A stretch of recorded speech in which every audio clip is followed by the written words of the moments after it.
Do people still have energy? Yes.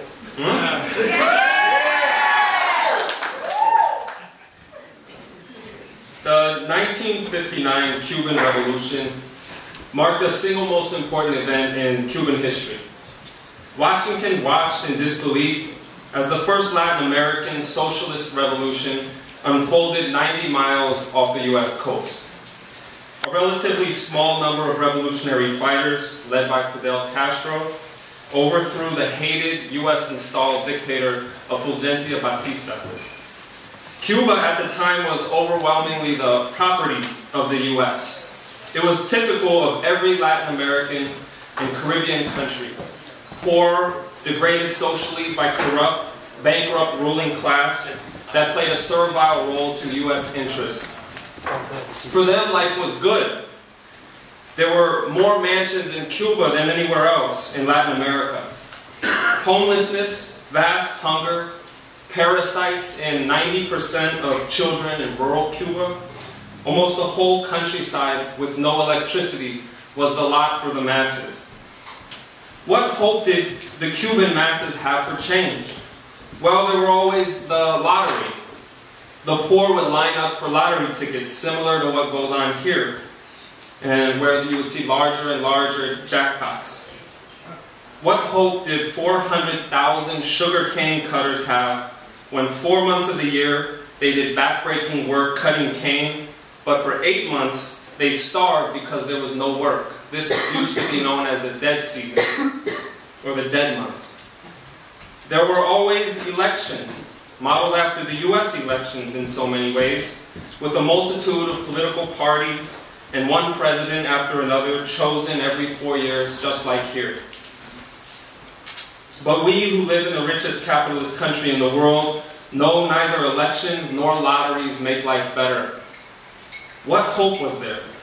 Well, Cuba, with its victory of January 1st, 1959, led by Fidel Castro, made earth-shaking revolutionary history.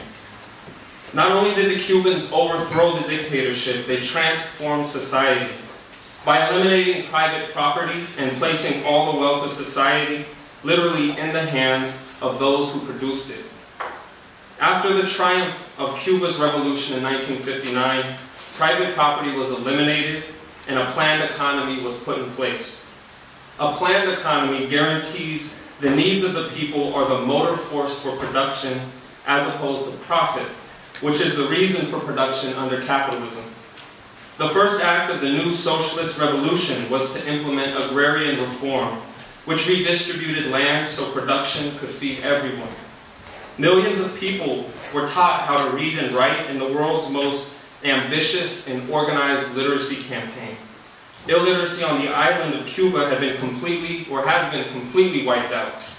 Compare that to Washington, D.C., the capital of the United States, where 36% of the residents are functionally illiterate.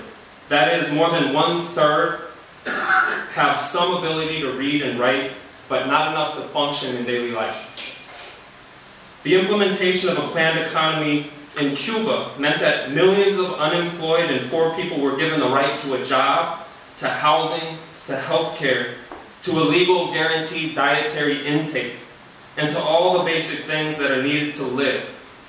Cuba, with a planned economy, was now able to provide for people's needs. It stands alone in the world today as an underdeveloped country that provides a standard of living matching and sometimes surpassing that of the so-called developed world. Indices of life expectancy and health in Cuba surpass those of many cities in the United States. Cuba's infant mortality rate is 4 deaths per every 1,000 live births, compared to the United States, the richest country in the history of the world, which has a higher infant mortality rate, 6 deaths for every 1,000 live births. All this is entirely possible because of socialist planning. Cuba's media is a revolutionary mass media at work educating and spreading culture that inspires solidarity, not cutthroat competition and demeaning behavior like here. You won't see Jerry Springer, you won't see Jersey Shores, or decontextualized repetition of local violent crimes for the purpose of being sensational, with no or little mention of real violent crime on a truly monumental scale, like the US wars in Afghanistan, Iraq, and the tens of thousands of people that NATO has killed in Libya over the last few months. In the Cuban mass media, you will see programs like University for All, with English, French, Spanish, Portuguese, German, and other classes, mathematics, geography, history, and culture for all people. You will never see a commercial because they simply don't exist. Yeah.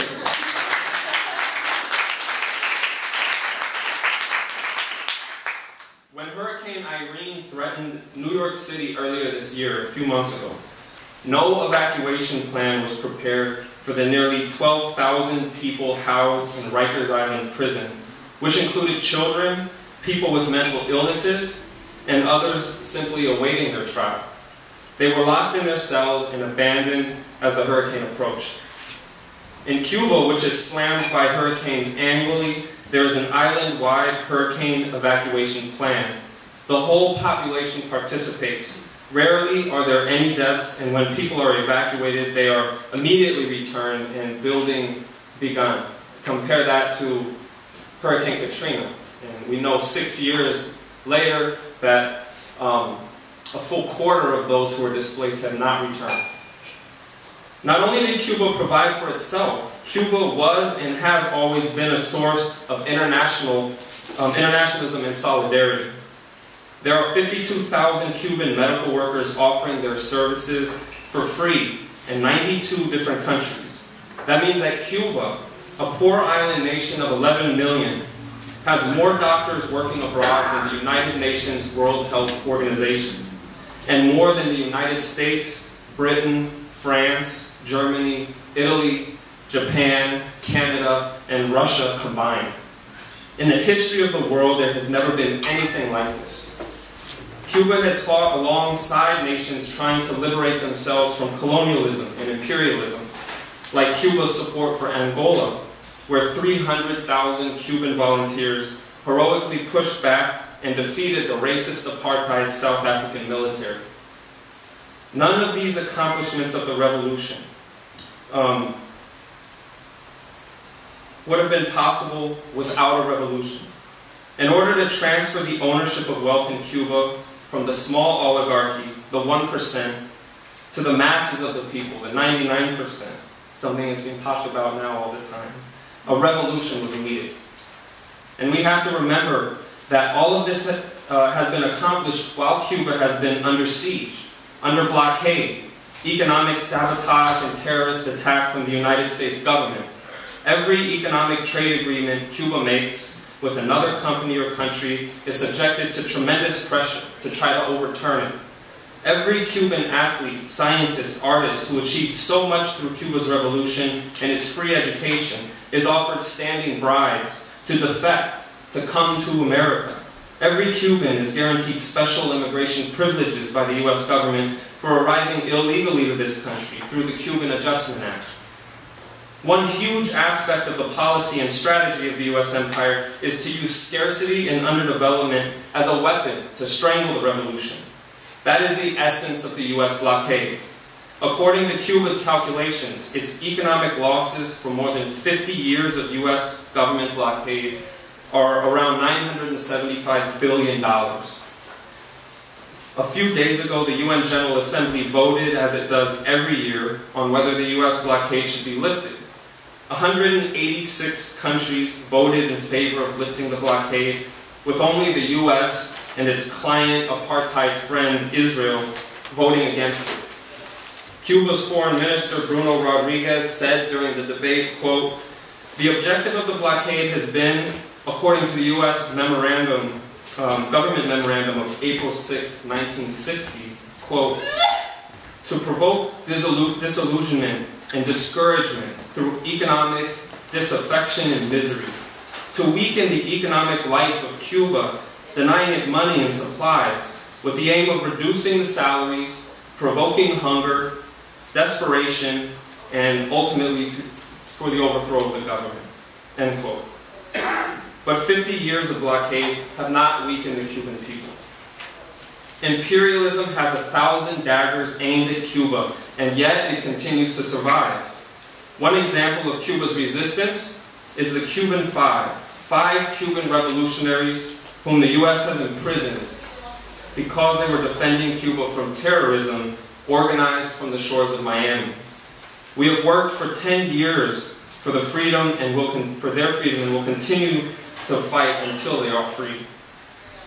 Today, in addition to the intensification of the U.S. blockade on the island, Cuba has to contend with the global economic crisis.